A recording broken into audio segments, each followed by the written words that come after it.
Hello. So this is the second video of the tutorial of my InDesign project for Farewell to Dust and Sun, which is my newest novel. You're showing you how to do a print layout. So here we have just a whole bunch of text in pages with page numbers. This time we're going to talk about paragraph styles. So you want to go to Window, Styles, Paragraph Styles, which can sometimes hide, it turns out, in these tabs up here. With pages, it'll be at the end here. So I'm just going to pull that out so I can see it concurrently with my pages. So I'm going to pull that tab out and set it over here where I can see it. Actually, I'm going to move it over here. That'll be better. So now this is going to be a really important tool. And here's why. You can highlight your chapter title. Click on this little options button here and click on New Paragraph Style. We're going to call this chapter.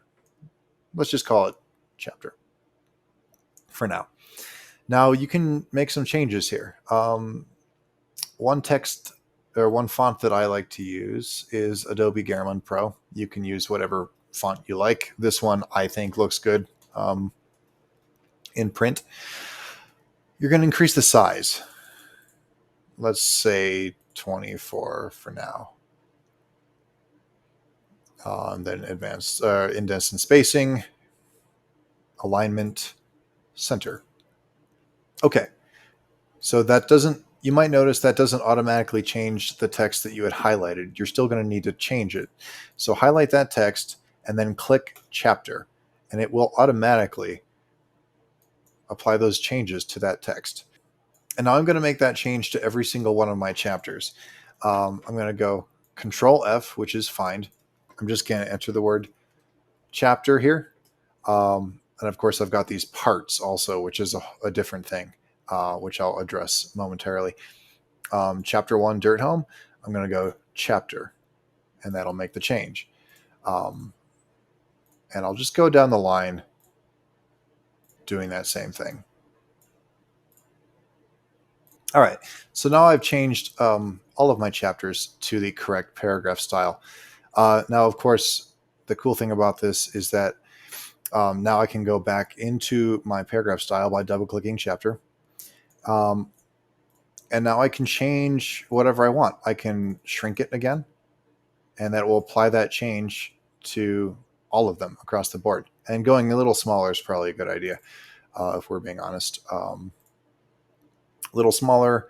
Let's increase the tracking a little bit. Yeah, something like that. Everything else in here is also going to be basic paragraph. So if I change basic paragraph, go Adobe Garamond, size 12, and that'll change all of the text across the board. Additionally, you might want to do slightly more leading, just so there's a little more space between lines. Might help with readability. Again, it's something that might be easier to tell once you have a print version and you can take a look at it that way. Some additional stylization on the general text. Double click on basic paragraph. We're going to go into indents and spacing. First line indent. Let's try 0.125 inches. That looks pretty good. So now there's this, slight tab at the beginning of every paragraph. This is way better than using actual tab. I would recommend doing this instead because tab itself, just a bad idea. One more thing, basic paragraph. You want to go indents and spacing and left justify. And that way, all of your pages will look nice and squared up.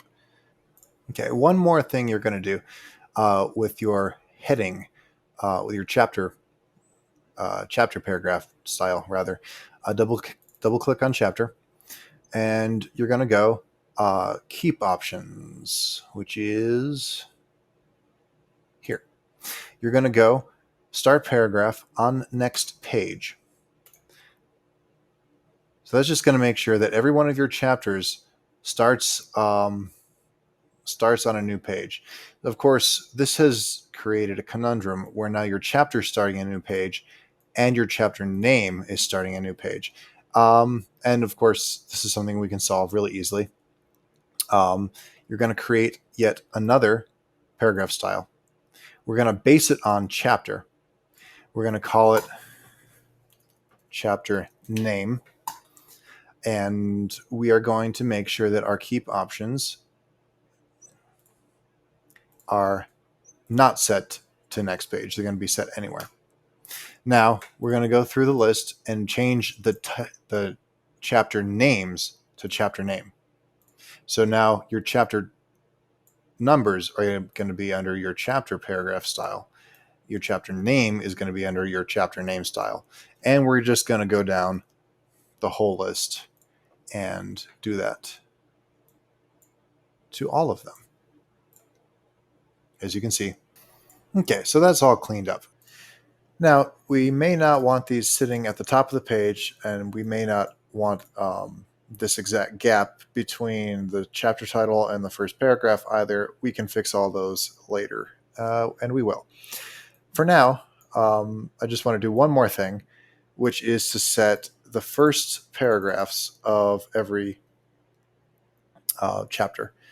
We're going to do another new paragraph style. We're going to base it off of basic paragraph. So first of all, we're going to call this. Let's call it first paragraph, and that's going to be the first paragraph after every chapter title.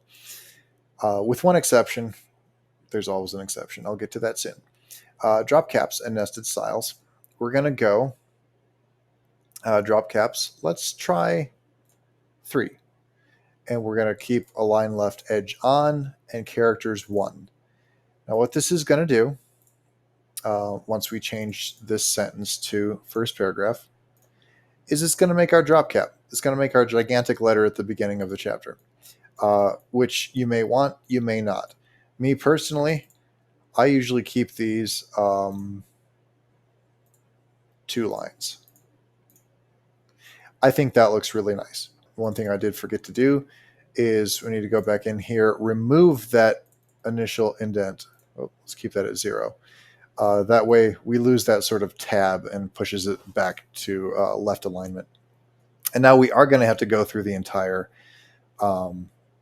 book and change all of our first. Well, you don't have to highlight the whole thing. You can just click on it and change that to first paragraph, and that will add the gigantic letter that we love so much. Now the exception is going to be, as with my prologue here, when there is a quotation mark at the beginning.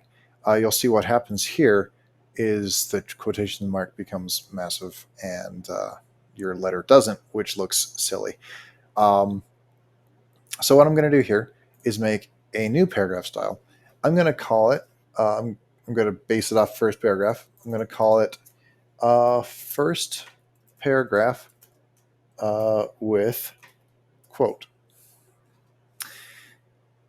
Now, once you're in here, the only thing you're going to do differently is go into your drop caps and you're going to go characters 2. So now your W and your quotation mark will grow to whatever size you've specified. And that's just going to be something to keep track of as you go through your chapters, making these changes. Just keep an eye on whether it's going to be first paragraph or first paragraph with quotes.